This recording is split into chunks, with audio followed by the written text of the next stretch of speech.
Hi ಸ್ನೇಹಿತರೆ, ನಮಸ್ಕಾರ. ನಾನು ನಿಮ್ಮ ಪ್ರೀತಿಯ ಮುತ್ತು ಬಿರಾದರ್, ಇತಿಹಾಸ ಉಪನ್ಯಾಸಕ ಮತ್ತು ಭಾರತದ ಇತಿಹಾಸ ಪುಸ್ತಕದ ಲೇಖಕ. ಸ್ನೇಹಿತರೆ, ನಿಮಗೆ ನಾವು ಕುವೆಂಪು ಲರ್ನಿಂಗ್ ಹಬ್ ಅಂತೇಳಿ ಒಂದು ಆ್ಯಪನ್ನು ತೊಗೊಂಡು ಬಂದು ಆನ್ಲೈನ್ ಕ್ಲಾಸ್ಗಳ ಮೂಲಕ ತಮಗೆ ಸಂಪೂರ್ಣ ಈ ಕಾಂಪಿಟೇಟಿವ್ಗೆ ತಯಾರಿ ನಡೆಸುತ್ತಿರುವಂಥ ಎಲ್ಲ ವಿದ್ಯಾರ್ಥಿಗಳಿಗೂ ಸಂಪೂರ್ಣ ಈ ಕಾಂಪಿಟೇಟಿವ್ ವಿಷಯಗಳನ್ನು ಸುಮಾರು ಒಂದು 12 ಸಬ್ಜೆಕ್ಟ್ಗಳನ್ನು ನಿಮಗೆ ಟೀಚ್ ಮಾಡಲಿದ್ದು, ಅದರ ಕುರಿತು ಸಂಪೂರ್ಣ ಮಾಹಿತಿನ ನಾನು ಹಿಂದಿನ ವಿಡಿಯೋದಲ್ಲಿ ಮಾಡಿದ್ದೆ. ಕುವೆಂಪು ಲರ್ನಿಂಗ್ ಹಬ್ ಆ್ಯಪನ್ನು ಕೂಡ ತಾವು ಪ್ಲೇಸ್ಟೋರ್ ಒಳಗಡೆ ಹೋಗಿ ಡೌನ್ಲೋಡ್ ಮಾಡ್ಕೊಳ್ಬೋದು. ಇವತ್ತು ಆ Kuvempu learning hub app Kuvempu learning hub ಅನ್ನುವಂತಹ ಒಂದು ಯೂಟ್ಯೂಬ್ ಚಾನಲನ್ನು ಕೂಡ ಓಪನ್ ಮಾಡಿ ನಮ್ಮ ವಿಲೇಜ್ ಅಕೌಂಟೆಂಟು ಮತ್ತು PDO, ಈ PSI, ನೆಕ್ಸ್ಟ್ ಮತ್ತು KPSC C ಗ್ರೂಪಿಗೆ ಸಂಬಂಧಪಟ್ಟಂತೆ ಮತ್ತು B ಗ್ರೂಪಿಗೆ ಸಂಬಂಧಪಟ್ಟಂತೆ KSC ಸಂಬಂಧಪಟ್ಟಂತೆ ಉಪಯುಕ್ತವಾಗುವಂತಹ ಕರ್ನಾಟಕದ ಇತಿಹಾಸಕ್ಕೆ ಸಂಬಂಧಪಟ್ಟಂಥ ಕೆಲವು ಕ್ವಶನ್ಗಳನ್ನು 360 ಆ್ಯಂಗಲಲ್ಲಿ ಡಿಸ್ಕಷನ್ ಮಾಡಬೇಕಂತೇಳಿ ನಿಮ್ಮ ಮುಂದೆ ಬಂದಿದ್ದೇನೆ. ಸ್ನೇಹಿತರೆ, ನೀವು ಕರ್ನಾಟಕ ಇತಿಹಾಸಕ್ಕೆ ಸಂಬಂಧಪಟ್ಟಂತಹ ಕ್ವಶನ್ಗಳನ್ನು ನೋಡಬೇಕಾಗಿದ್ದರೆ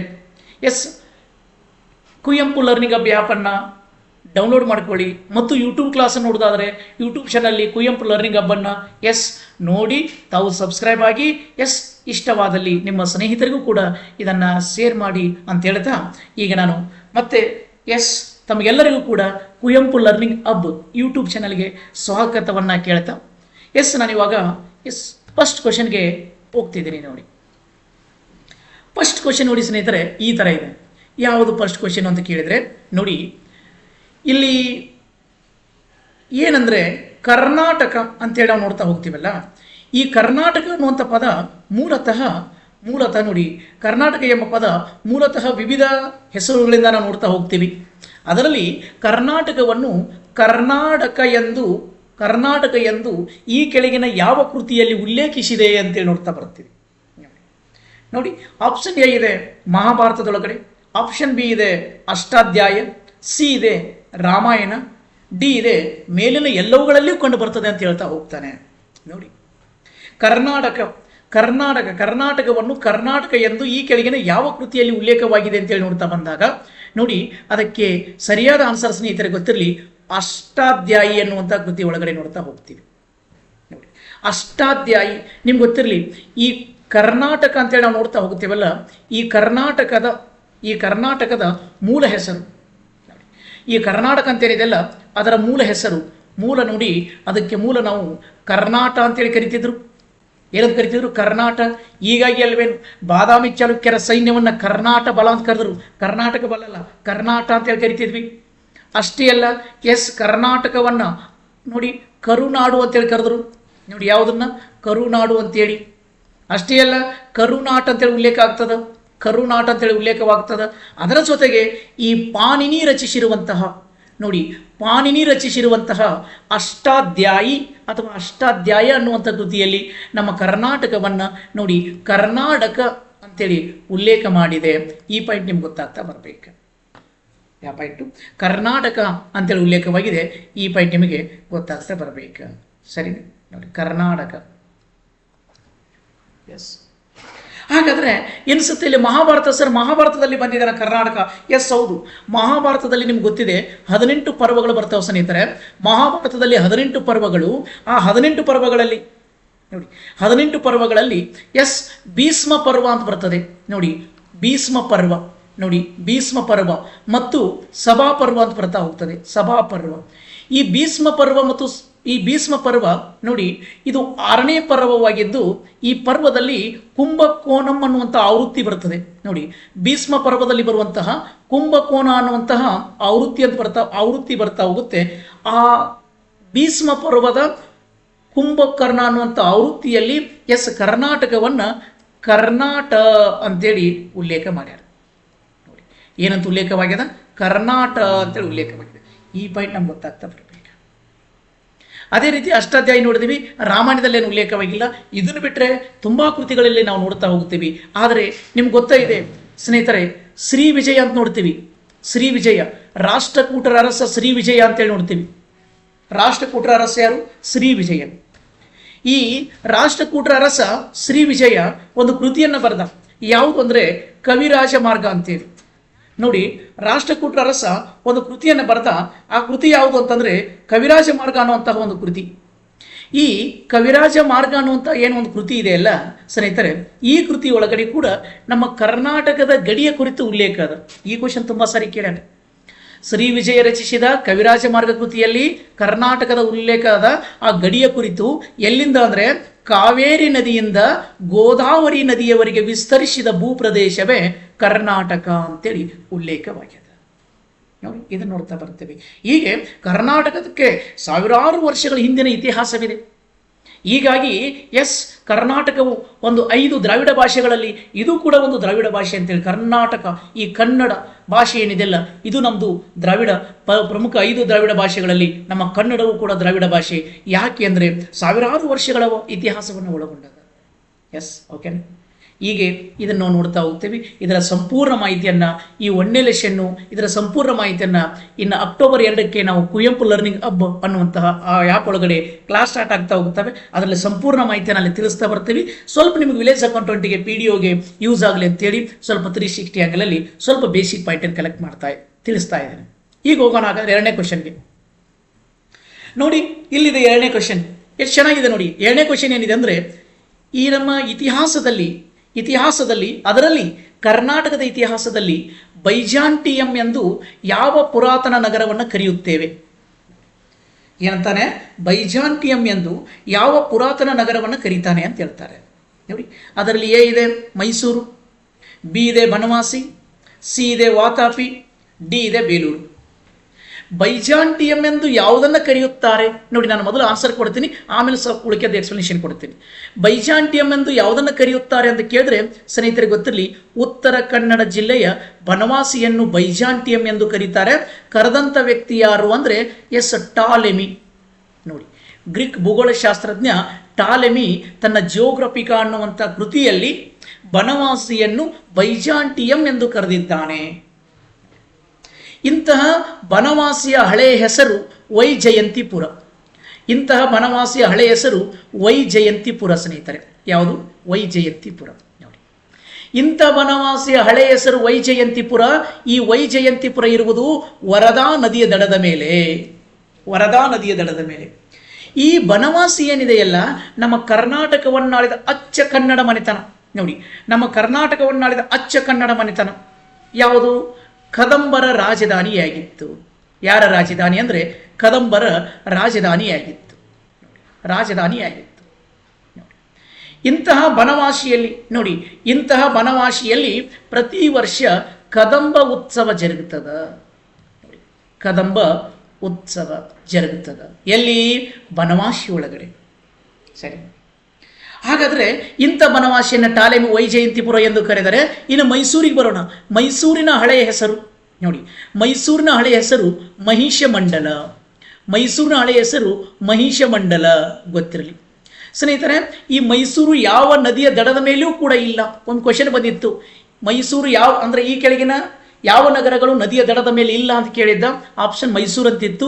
ಮೈಸೂರು ಯಾವ ನದಿಯ ದಡದ ಮೇಲೂ ಇಲ್ಲ, ಇದು ಗೊತ್ತಿರಲಿ. ಹಾಗಾದರೆ ಈ ಮೈಸೂರಿನ ಒಡೆಯರ ರಾಜಧಾನಿ ಇದೇ ಮೈಸೂರಾಗಿತ್ತು ಅನ್ನೋದು ನಿಮ್ಗೆ ಗೊತ್ತಾಗ್ತಾ ಬರಬೇಕು.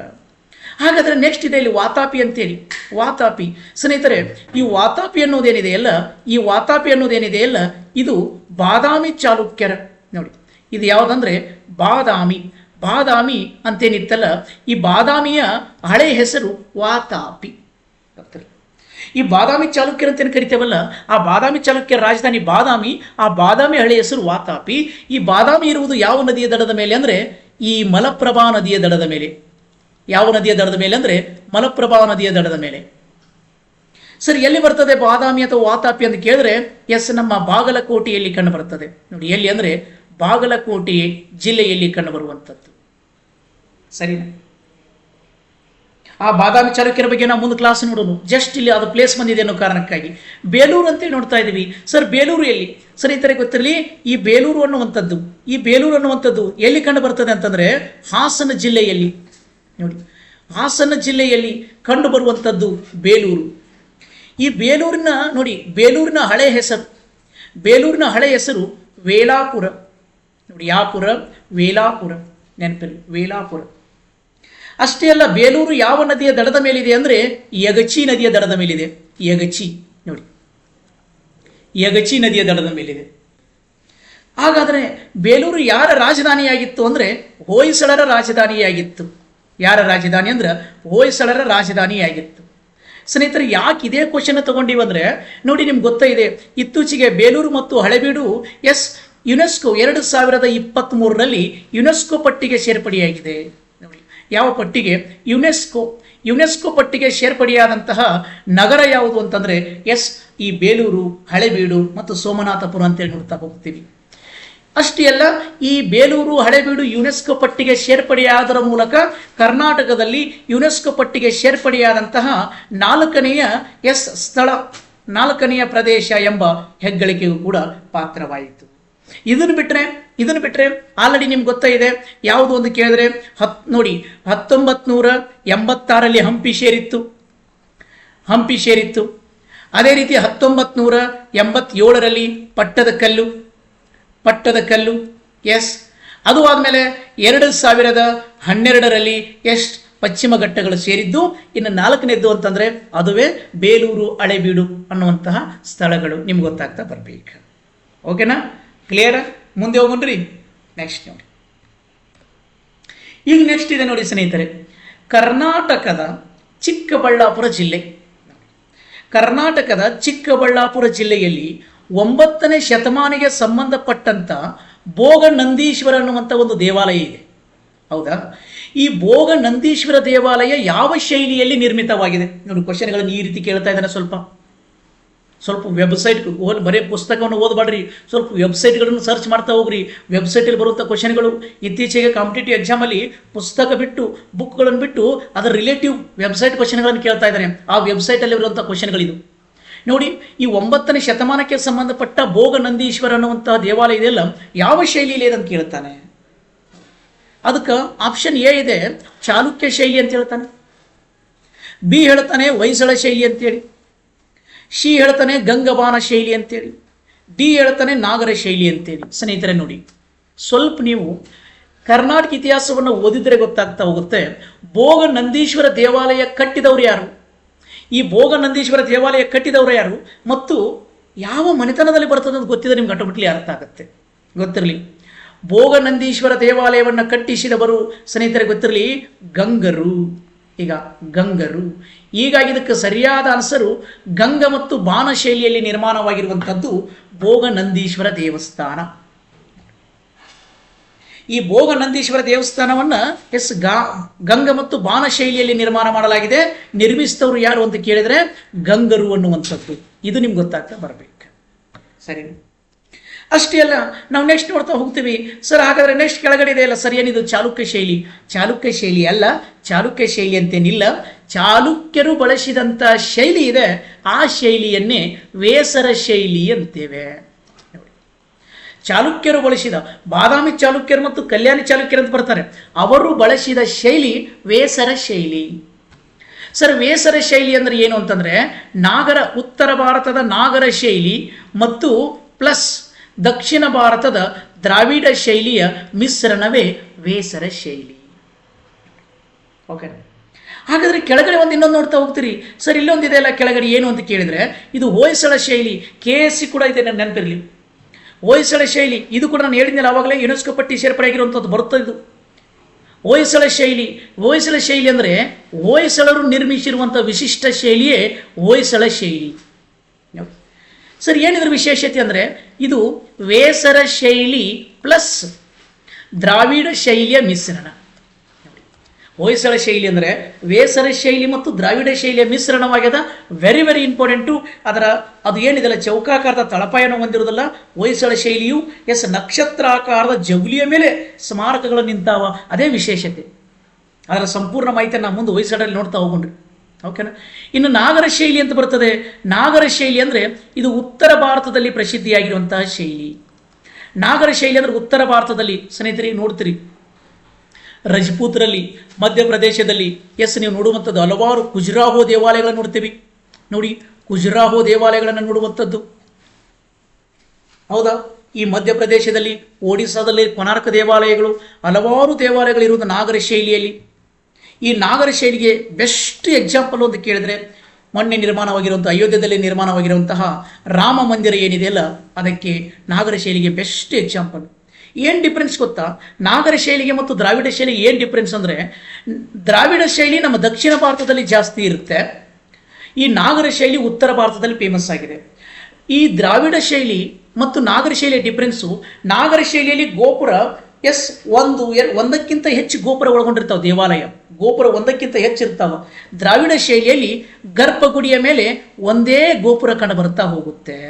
ಇದೇ ಡಿಫ್ರೆನ್ಸು. ಈ ಶೈಲಿಗಳು ಕೂಡ ತುಂಬ ಇಂಪಾರ್ಟೆಂಟ್ ನೋಡಿ. ಓಕೆನಾ? ಹಾಗಾದರೆ ನೆಕ್ಸ್ಟ್ ಕ್ವಶನ್ಗೆ ಹೋಗೋಣ. ನೋಡಿ ಟ್ರೈ ಮಾಡಿ ಈ ಕ್ವಶನ್ಗೆ. ನೋಡಿ ಏನಂತಿದೆ, ನೊಳಂಬವಾಡಿಗೊಂಡ ಮತ್ತು ತಲಕಾಡುಗೊಂಡ ಎಂಬ ಶೀರ್ಷಿಕೆಯಲ್ಲಿ ಈ ಕೆಳಗಿನ ಯಾವ ರಾಜ ತನ್ನ ನಾಣ್ಯದ ಮೇಲೆ ಮುದ್ರೆ ಮಾಡ್ಯಾನ? ಅಂದ್ರೆ ಏನಿಲ್ಲ, ಅದರ ಅರ್ಥ ನೊಳಂಬವಾಡಿ ಕೊಂಡ ಮತ್ತು ತಲಕಾಡು ಕೊಂಡ ಅನ್ನುವಂತಹ ಬಿರುದುಗಳನ್ನು ತನ್ನ ನಾಣ್ಯದ ಮೇಲೆ ಮುದ್ರಿಸಿದ ಅರಸ ಯಾರು ಅಂತಿದೆ. ಟ್ರೈ ಮಾಡಿ ನೋಡೋಣ. ಇದಕ್ಕೆ ಎ ಇದೆ, ಎಸ್ ಮೂರನೇ ನರಸಿಂಹ ಅಂತೇಳಿದೆ, ಬಿ ಇದೆ ಎರಡನೇ ಬಲ್ಲಾಳ ಅಂತೇಳಿದೆ, ಸಿ ಇದೆ ವೀರ ಸೋಮೇಶ್ವರ ಅಂತೇಳಿದೆ. ವೀರ ಸೋಮೇಶ್ವರ ಅಂದ್ರೆ ಒಂದನೇ ಸೋಮೇಶ್ವರ ಅಂದಂಗದು. ಇನ್ನು ಡಿ ಇದೆ ಬಿಟ್ಟಿದೇವ ಅಂತೇಳಿದೆ. ಟ್ರೈ ಮಾಡಿರಿ. ಇದು ಆಲ್ರೆಡಿ ಎಫ್ ಪಿ ಸ್ನೇಹಿತರೆ ಗೊತ್ತಿರಲಿ, ಕೆ ಎಸ್ ಸಿ ಬಂದದ, ಪಿ ಎಸ್ ಐ ಬಂದದ, ಪಿ ಸಿಗೆ ಬಂದದ, ಮುಂದೆ ವಿಲೇಜ್ ಅಕೌಂಟೆಂಟ್ ಬಂದ್ರು ಬಂತೆ, ಪಿ ಡಿ ಒ ಬಂದ್ರು ಬಂತೆ, ಮತ್ತೆ ವಾಪಸ್ ಮನ್ನಿ next P S I October 3 ಬಂದ್ರು ಬಂತೆ. ನೊಳಂಬವಾಡಿ ಗೊಂಡದೇವ ಎಂಬ ಬಿರುದು ಯಾರಿಗಿತ್ತು, ತಲಕಾಡು ಗೊಂಡದೇವ ಎಂಬ ಬಿರುದು ಯಾರಿಗಿತ್ತು ಅನ್ನೋದು ನಿಮ್ಗೆ ಗೊತ್ತಿರೋ ಆಟೋಮೆಟಿಕ್ಲಿ ಅರ್ಥ ಆಗುತ್ತೆ. ನೋಡಿ ಅದಕ್ಕೆ ಸರಿಯಾದ ಆನ್ಸರ್ ಸ್ನೇಹಿತರೆ ಬಿಟ್ಟಿದೇವ. ಅದಕ್ಕೆ ಸರಿಯಾದ ಆನ್ಸರ್ ಯಾರು? ಬಿಟ್ಟಿದೇವ. ನೋಡಿ ಈ ಬಿಟ್ಟಿದೇವನಿಗಿರುವ ಇನ್ನೊಂದು ಹೆಸರೇ ವಿಷ್ಣುವರ್ಧನ. ಬಿಟ್ಟಿದೇವನಿಗಿರುವ ಇನ್ನೊಂದು ಹೆಸರು ವಿಷ್ಣುವರ್ಧನ. ನೋಡಿ ಯಾವ ವರ್ಧನ? ವಿಷ್ಣುವರ್ಧನ. ಈ ವಿಷ್ಣುವರ್ಧನ ಅಥವಾ ಬಿಟ್ಟಿದೇವ ಏನು ಮಾಡಿದ? ಈ ಗಂಗರ ರಾಜಧಾನಿ ಇತ್ತು ಸ್ನೇಹಿತರೆ. ಯಾವುದು? ಗಂಗರ ರಾಜಧಾನಿ ತಲಕಾಡು ಇತ್ತು. ಗಂಗರ ರಾಜಧಾನಿ ತಲಕಾಡು ಇತ್ತಲ್ವಾ? ಇದೇ ಸಮಯದಲ್ಲಿ ಚೋಳರು ಏನು ಮಾಡಿದ್ರು? ಗಂಗರ ಮೇಲೆ ದಾಳಿ ಮಾಡಿ ಗಂಗರನ್ನ ಸೋಲಿಸಿ ತಲಕಾಡನ್ನು ಆಕ್ರಮಿಸಿ ಆಡಳಿತ ಮಾಡ್ತಾ ಇದ್ರು. ಯಾರು? ಚೋಳರು. ಆದರೆ ಈ ವಿಷ್ಣುವರ್ಧನ ಏನು ಮಾಡಿಬಿಟ್ಟ? ಇಲ್ಲಿರುವಂಥ ಚೋಳರನ್ನ ಸೋಲಿಸಿ ತಲಕಾಡಿನಿಂದ ಹೊರಗೆ ಹಾಕಿ ತಲಕಾಡನ್ನು ಗೆದ್ದುಕೊಂಡ. ಹೀಗಾಗಿ ಈತನಿಗೆ ತಲಕಾಡುಗೊಂಡದೇವ ಎಂಬ ಬಿರುದು ಬಂತು. ಕ್ವಶನ್ ಕೇಳಿದ್ದ, ತಲಕಾಡುಗೊಂಡದೇವ ಎಂಬ ಬಿರುದು ಯಾರು ಹೊಂದಿದ್ರು ಅಂತ ಕ್ವಶನ್ ಕೇಳಿದ್ದ. ಮೊನ್ನೆ ಒಂದು ಕ್ವಶನ್ ಏನು ಬಂದಿದೆ? ತಲಕಾಡುಗೊಂಡದೇವ ಯಾರನ್ನ ಸೋಲಿಸಿ ಪಡೆದುಕೊಂಡ ಅಂದರೆ ಚೋಳರನ್ನ ಸೋಲಿಸಿ, ಮತ್ತು ಸಡನ್ಲಿ ತಲಕಾಡನ್ನು ಗಂಗರನ್ನ ಸೋಲಿಸಿ ಅಂತ ಅನ್ಬೇಡ್ರಿ. ಅಲ್ಲಿ ಕಾನ್ಸೆಪ್ಟ್ ಗೊತ್ತಿರಲಿ. ಗಂಗರನ್ನು ಆಲ್ರೆಡಿ ಸೋಲಿಸಿ ಚೋಳರು ತಲಕಾಡನ್ನು ವಶಪಡಿಸಿಕೊಂಡಿದ್ರು. ಈಗ ಇವ ಚೋಳರನ್ನ ಸೋಲಿಸಿ ತಲಕಾಡನ್ನು ಗೆದ್ದಿದ್ದಕ್ಕಾಗಿ ತಲಕಾಡುಗೊಂಡದೇವ ಒನ್ನೆದ್ದು. ಇನ್ನು ನೊಳಂಬವಾಡಿ ಅಂತೀರಿ ಸ್ನೇಹಿತರೆ. ನೊಳಂಬವಾಡಿ ಅಂದರೆ ಇವತ್ತಿನ ದಾವಣಗೆರೆ ಮತ್ತು ದಾವಣಗೆರೆಯ ಸುತ್ತಮುತ್ತಲಿನ ಪ್ರದೇಶ. ದಾವಣಗೆರೆ ಮತ್ತು ದಾವಣಗೆರೆಯ ಸುತ್ತಮುತ್ತಲಿನ ಪ್ರದೇಶದಲ್ಲಿ ಉಚ್ಚಂಗಿಯ ಪಾಂಡ್ಯರು ಆಡಳಿತ ಮಾಡ್ತಾ ಇದ್ರು.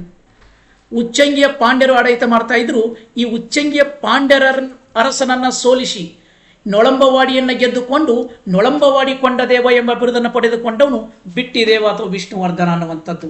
ಹೀಗಾಗಿ ಈತನಿಗೆ ನೊಳಂಬವಾಡಿ ಕೊಂಡದೇವ, ತಲಕಾಡು ಕೊಂಡದೇವ ಎಂಬ ಬಿರುದಿದ್ವಲ್ಲ, ಆ ಬಿರುದುಗಳನ್ನೇ ತನ್ನ ನಾಣ್ಯದ ಮೇಲೆ ಮುದ್ರಿಸಿದ. ಆ ನಾಣ್ಯಗಳನ್ನು ಏನು ಮಾಡ್ದ? ತನ್ನ ನಾಣ್ಯಗಳ ಮೇಲೆ ಮುದ್ರಿಸಿದ. ಅದೇ ಸ್ನೇಹಿತರೆ ಇಲ್ಲಿ ಕೇಳಿರುವಂಥದ್ದು. ಅವನೇ ಯಾರು? ಬಿಟ್ಟಿದೇವ. ನೀವು ಅನ್ನಬಹುದು, ಸರ್ ನಾವು ವಿಷ್ಣುವರ್ಧನ ಅಂತ ಹೋದೇವಲ್ಲ, ಬಿಟ್ಟಿದೇವ ಅಂತ ಹೇಳ್ತಾ ಇದ್ದೀರಿ. ವಿಷ್ಣುವರ್ಧನನ ಮೂಲ ಹೆಸರೇ ಬಿಟ್ಟಿದೇವ. ಗೊತ್ತಿರಲಿ, ವಿಷ್ಣುವರ್ಧನನ ಮೂಲ ಹೆಸರೇ ಬಿಟ್ಟಿದೇವ. ಆದರೆ ಏನಾಯಿತು ಅಂದರೆ ಇಲ್ಲಿ ಚೋಳರ ಅರಸ ಕುಲತ್ತುಂಗ ಚೋಳ ಅಂತೇಳಿದ್ದ. ನೋಡಿ ಇದು ಒಂದು ಎಕ್ಸಾಮಿಗೆ ಬಂದಿತ್ತು. ಕುಲತ್ತುಂಗ ಚೋಳ, ಇವನಿಗೆ ಸುಗಂಧ ವೃತ್ತ ಅಂತೇಳಿ ಬಿರುದಿತ್ತು.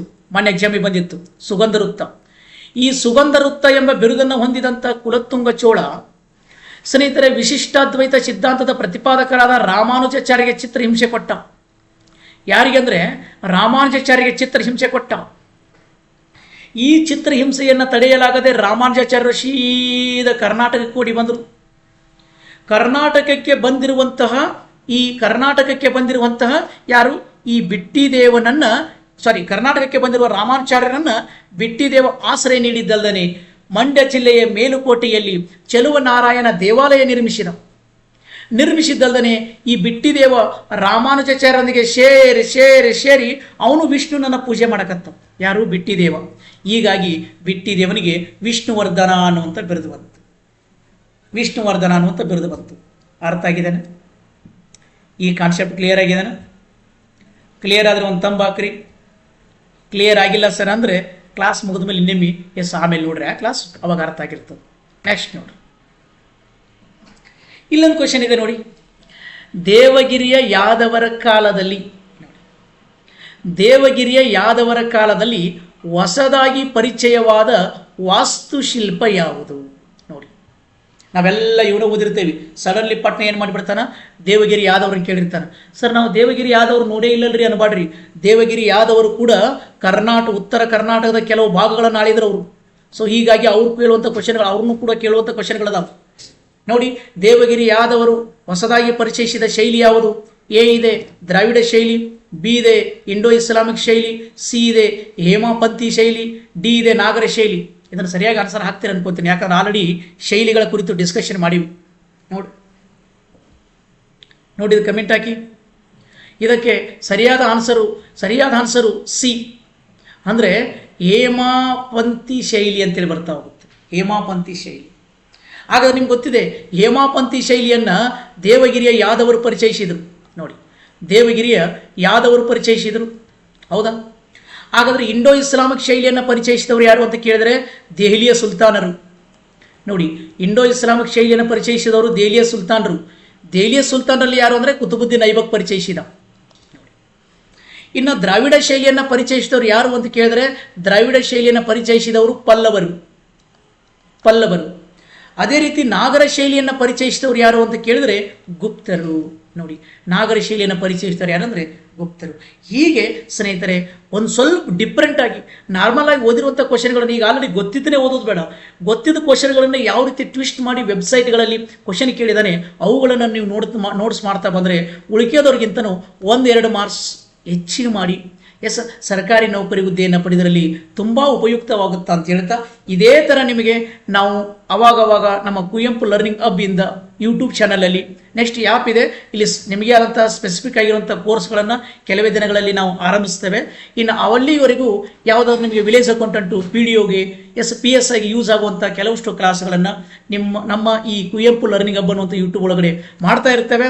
ತಾವೆಲ್ಲ ಈ ಕ್ಲಾಸನ್ನು ಫ್ರೀಯಾಗಿಯೇ ವೀಕ್ಷಿಸಿ ಮತ್ತು ನಿಮ್ಮ ಸ್ನೇಹಿತರಿಗೂ ಶೇರ್ ಮಾಡಿ.